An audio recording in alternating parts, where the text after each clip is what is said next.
자, 오늘 이 새벽에 하나님께서 우리에게 주시는 하나님 말씀은 스가랴 9장 1절에서 17절까지 말씀입니다. 좀 많지만 한 절씩 나누어서 교독합니다. 스가랴 9장 1절에서 17절입니다.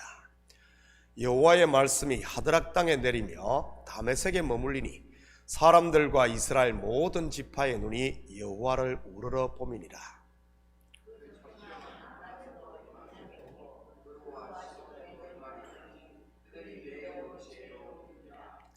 두로는 자기를 위하여 요새를 건축하며 은을 티끌같이 금을 거리에 진흙같이 쌓았도다.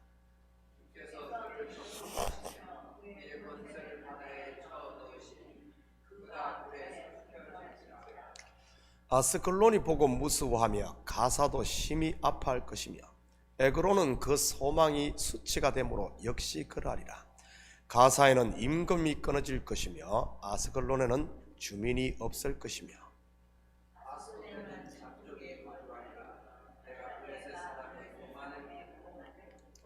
그의 입에서 그의 피를 그의 이 사이에서 그 가정한 것을 제거하리니 그들도 남아서 우리 하나님께로 돌아와서 유다의 한 지도자같이 되겠고 에그로는 여부스 사람같이 되리라.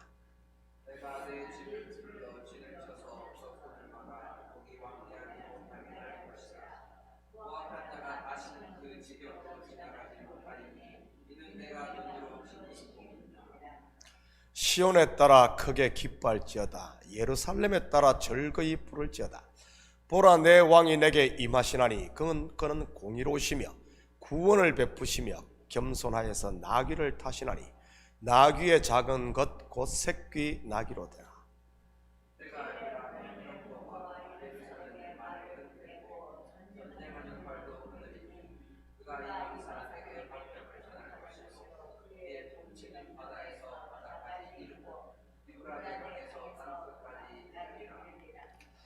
또 너로 말할진대 내 언약의 피로 말미암아 내가 내 갇힌 자들을 물 없는 구덩이에서 놓았나니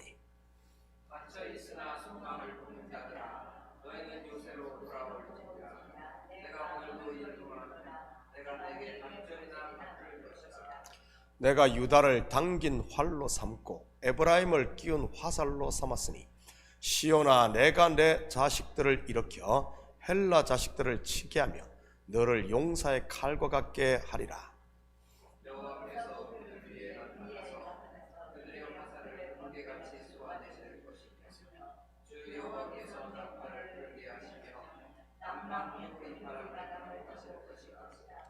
만군의 여호와께서 그들을 호위하시리니 그들이 원수를 삼키며 물맷돌을 밟을 것이며 그들이 피를 마시고 즐거이 부르기를 술 취한 것 같이 할 것인즉 피가 가득한 동이와도 같고 피 묻은 제단 모퉁이와도 같을 것이라.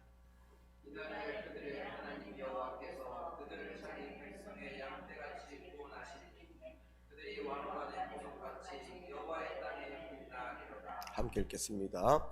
그의 형통함과 그의 아름다움이 어찌 그리 큰지 곡식은 청년을 새 포도주는 처녀를 강건하게 하리라. 아멘. 좋은 아침입니다. 2주 동안 온두라스 선교 관계로 스가랴 강해를 쉬었습니다.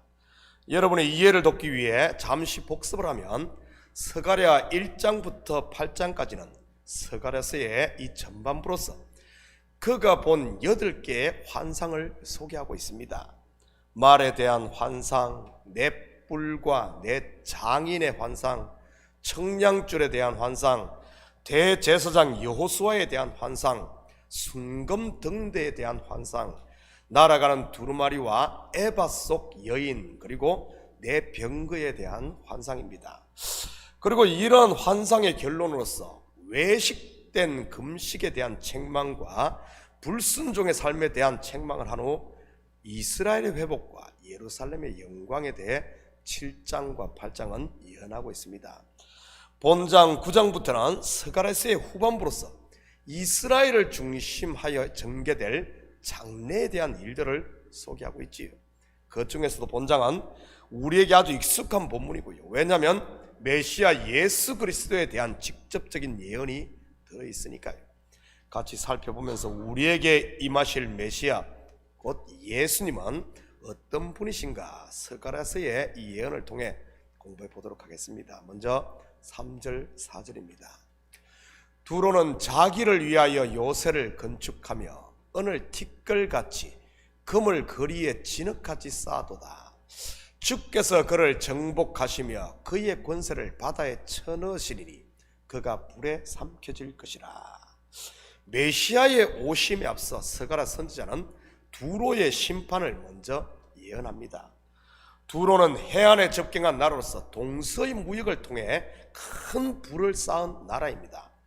바벨론이나 악수르가 지금의 유럽으로 나가기 위해 거쳐야 하는 항구가 바로 두로와 시돈이니까요.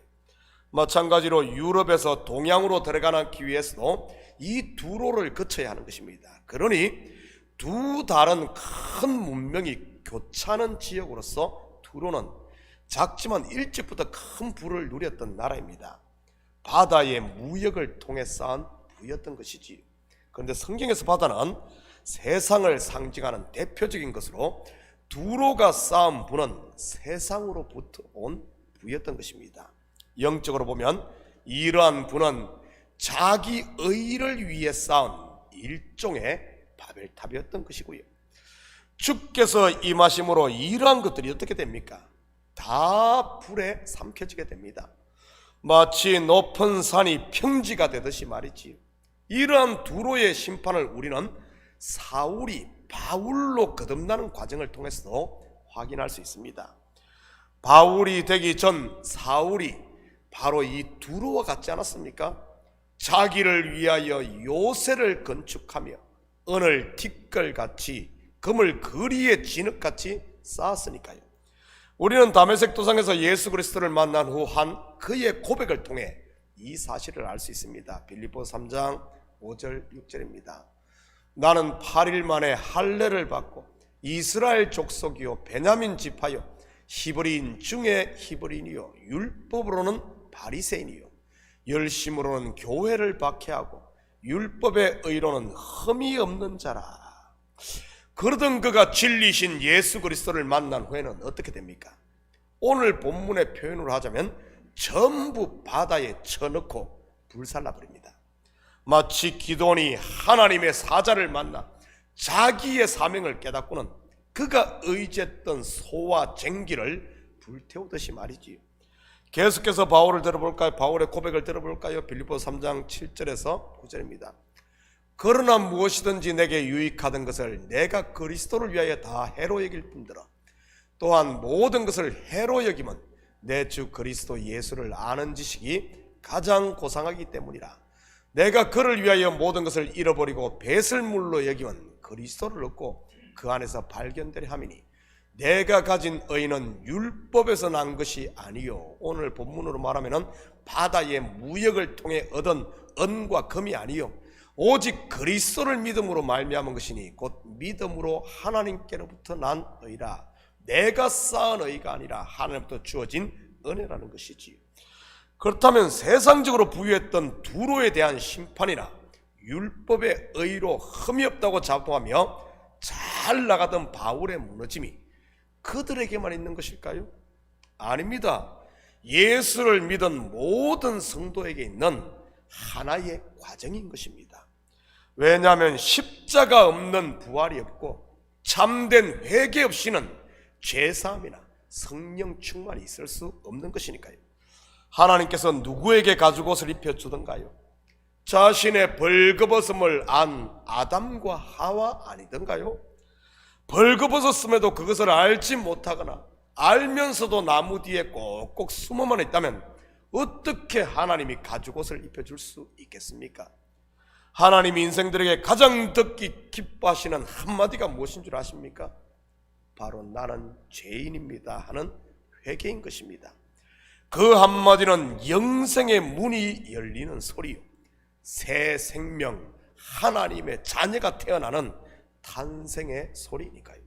저는 우리 식구들의 입술에 이 회개의 열매가 항상 있기를 축복합니다. 왜냐하면 우리는 연약한 존재이기에 매일 넘어질 수밖에 없으니까요. 이것을 인정하는 사람이야말로 진짜 용기 있는 사람이요, 천국을 침노하는 이런 하나님의 사람인 것이지요. 6절과 7절입니다.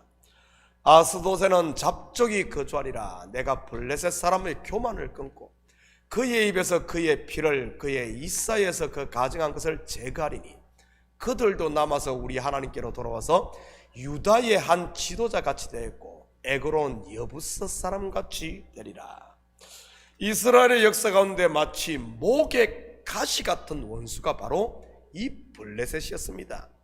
블레셋은 5개의 도시 국가로 형성된 나라로 아주 호전적인 국가였지요. 그런데 그의 목의 가시가 그리스도가 오실 때는 어떻게 됩니까? 유다의 한 지도자같이 여부스 사람같이 되는 것입니다. 여호수아가 가나안 땅을 정복할 당시 그들의 원수가 누구였습니까? 그들의 앞길을 가로막고 있는 가나안 7족속, 그 중에서도 여부스 사람들 아니었어요? 여부스는 큰 성이었습니다.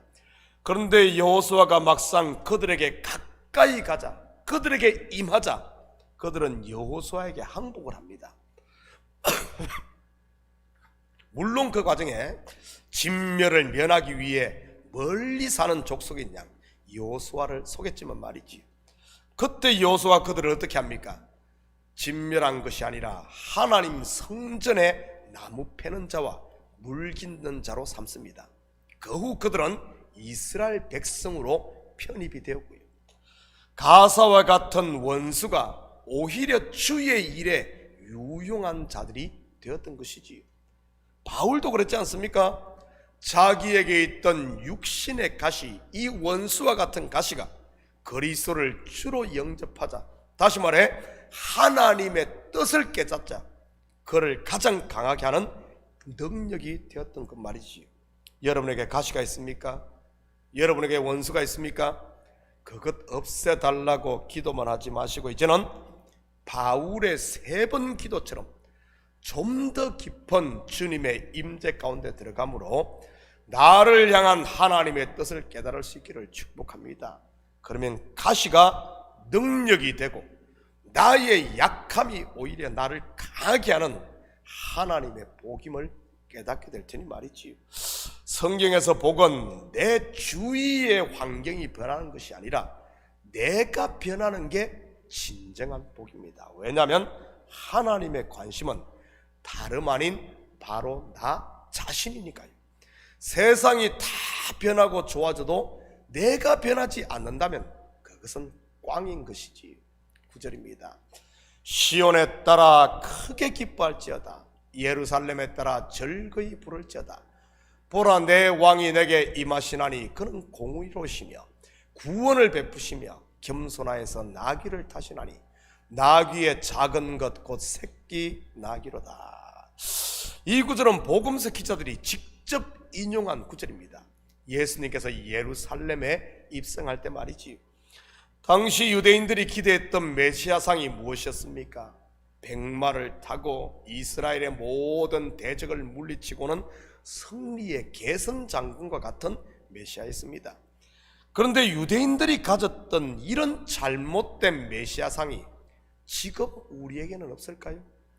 예수 믿으면 사업이 대박나고 자식의 성적이 수직 상승하며 어떤 문제나 병이 치유될 것이라는 그런 기대 말이지.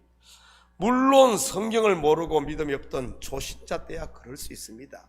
그런데 평생을 그런 신앙으로 산다면 여러분 좀 문제가 있는 것 아니겠어요?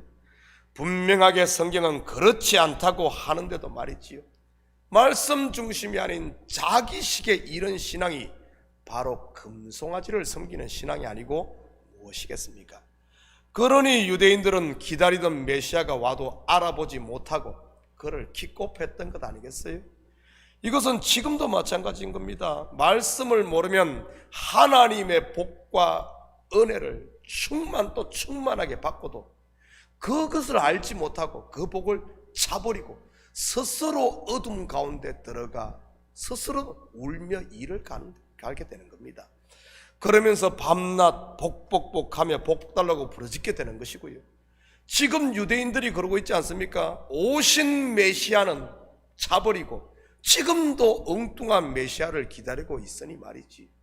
만민이 하나님이 베푸신 구원의 은혜를 누리고 기뻐하는데 그들은 안식일에도 스위치 하나도 올리지 못하고 스스로 갇혀 살고 있으니 말이지.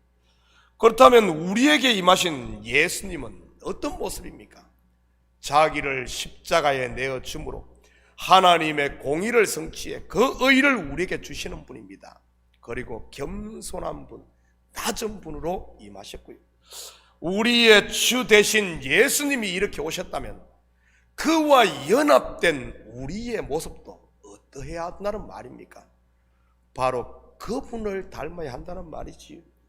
자기를 내어줌으로 승리하는 삶, 그리고 낮아짐으로 하나님이 높여주는 삶 말입니다. 이 새벽 여러분 스스로 자신을 한번 살펴보시기 바랍니다. 나는 예수를 닮은 사람인지 아니면은 예수를 닮은 구석이 하나도 없는 돌연변인지 말이지. 사랑하는 성도 여러분, 오늘 하루도 하나님이 기뻐하시고 받으시는 삶이 무엇인지 바로 알아. 내 환경을 바꿔달라고 구하기보다는 내 마음을 변화시켜 달라고 기도하시고, 다른 사람을 바꾸려고 하기보다는 먼저 나를 십자가 펴쳐 복종시키므로 그리스도의 제자로 그리고 하나님의 사람으로 사는 이런 복된 하루가 되시기를 예수님의 이름으로 축복합니다. 같이 기도하십시다. 사랑의 아버지 하나님, 참으로 감사를 드립니다. 예수 그리스도께서 우리에게 임하실 때, 성령이 임하실 때 우리의 옛것들은 다 무너지고, 아버지 하나님, 우리도 이제는 아버지 하나님 세상 의지하지 않고 온전히 예수님만 따르게 됨을 보게 됩니다. 우리 하나님, 예수님을 따른다 하면서도 여전히 옛것에 묶여있는 우리의 모습이 있다면 이 새벽 다시 한 번 더 십자가 앞에 엎드리게 하시고, 주님이 걸어가신 그 길을 묵묵히 따름으로 세상 가운데 그리스도의 사람으로 그리스도의 빛을 드러내는 저희들 되게 도와주시옵소서. 혹시 아버지 하나님 메인 식구들이 있습니까?